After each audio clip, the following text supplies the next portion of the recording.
За өвлийн паралимпийн наадамд манай улсаас цанын төрөлд үндэсний шигшээ багийн дасгалжуулагч Даш Дундаг очир сүхэн удирдлагадор 3 тамирчин оролцсон. Тодорхойлбол гүйлтийн цаны эрэгтэйчүүдийн 10-20 км-ийн зайд Гамболдо дашт орж уулын цаны төрөлд цэрэн бунцэг өрсөлдөхнэ. Тэднийг өдөх ёслол өнөөдөр боллоо. Өвлийн олимпийн наадам өндөрлсөн ч Итали улсад 2026 оны 3 дугаар сарын 6-наас 15-нд Милан Корсино 2026 өвлийн паралимпийн наадам 4 хоногийн дараа эхлэх гэж байна. Энэхүү наадамд 50 улсын 665 тамирчин спортын 6 төрөлд оролцсон.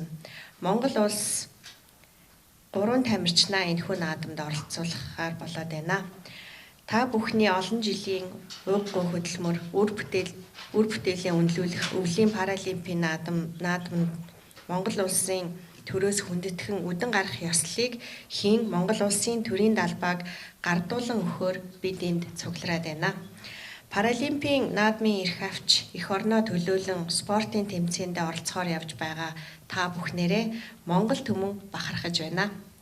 Наадамд оролцох баг тамирчтай чин сэтгэлийн халуун баяр хүргье. За энэ тэмцээнд бид бол 4 тамирчин олимпийн эрх авах болцол хангаж түүнээс 1 тамирчин маань бол харамсалтайгаар хасагдсан байгаа. Гэхдээ 3 тамирчны маань оролцож байгаа 3 тамирчны бол амжилт гарах магадлал өндөртэй. Ягаад гэвэл сая хамгийн сүүлд 2026 оны олимпийн эрхийн тэмцээнд бол алтан медаль авсан Европын тамирчид тэр ялангуяа Монголын тамирчид бас цасны бэлтгэлийг үнэхээр сайн хийдэг юм байна гэдэг маш олон хүмүүсийг гайхшруулж алтан медаль хүртсэн байгаа. Тэгэхээр биднэрт бас олимпийн тэнгэрт Монгол улсынхаа төрийн далбааг мандуулах боломж бас байгаа юм шүү.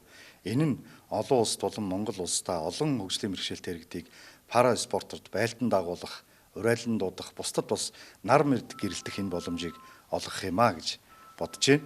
Ингээд олимпийн тэмцээнд оролцож байгаа тамирчдаа мөн ажлын албаны нийт гишүүддээ багш дасгалжуулагч, спорт холбоодын ерөнхийлөгч нар болон холбоодын удирдлагуудаа мөн соёл спорт аяж ажлын яамны сайд, ундрам сайдд болон жаргал сайхан дарга, биеийн тамир спортын улсын орон дарга, бэлэг даргатаа та бүхэндээ хүрэлцэн ирсэн хэвлэлийнхандаа бүгдээрэнд нь баярлалаа. Ингээд Монгол улсын маань төрийн далбаа өндөр үргэлж өдөөн мандаж явах болтугай гэж хүсэн өрөө амжилт хүсье.